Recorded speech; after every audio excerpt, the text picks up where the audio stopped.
தேசிய ஜனநாயக கூட்டணி வேட்பாளர்களை ஆதரித்து வருகிற 15ஆம் தேதி நாகர்கோவிலில் பிரதமர் நரேந்திர மோடி ரோட் ஷோ நடத்த இருப்பதாக பாஜக மாநில தலைவர் நயினார் நாகேந்திரன் தெரிவித்திருக்கிறார்.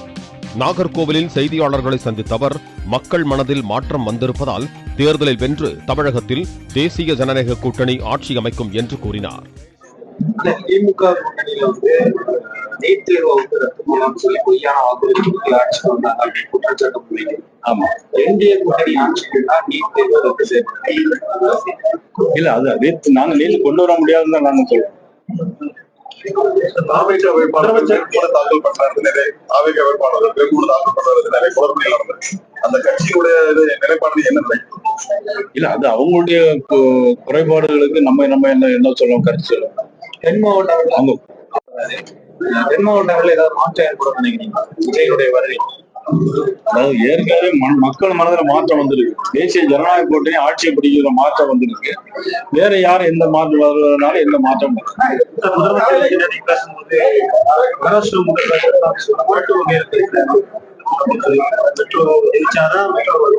நான் ஏற்கனவே நேற்று தெளிவா பேட்டி கொடுத்திருந்தேன். ஒரு அரசாங்கம் ஒரு ப்ராஜெக்ட் ரிப்போர்ட், மெட்ரோ ரயில் வருவதற்கு ஒரு டீடைல்டு ப்ராஜெக்ட் ரிப்போர்ட் கொடுக்கிறது கூட அவங்களுக்கு சரியான அதிகாரிகள் இல்லை, சரியான வழிகாட்டுதல் இல்லை. ஒரு railway station, metro railway station போடணும்னா கிட்டத்தட்ட 20 மீட்டர்களை வேணும். ஆனா இவங்க என்ன 10 மீட்டர் 5 மீட்டர் உள்ள இடங்களை வச்சு தப்பா இந்த டீடைல் ரிப்போர்ட் போட்டு கொடுத்தனால தான் அந்த மெட்ரோ வர முடியல.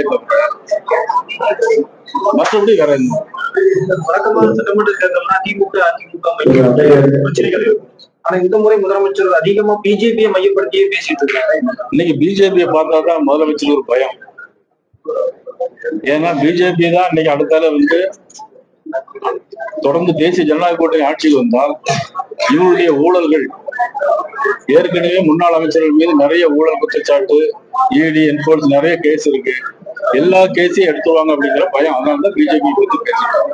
திமுக தன்னுடைய கொள்கையை எந்த இடத்துலயுமே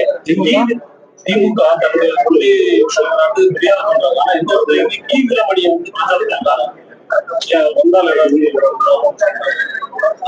அவங்கள்ட்ட தான் கேட்கணும். எடப்பாடி பழனிசாமி அதிமுக அமித்ஷா திமுக மாத்தி விட்டாருன்னு முதலமைச்சர் எல்லா இடத்துலயும் எப்படி பாருங்க?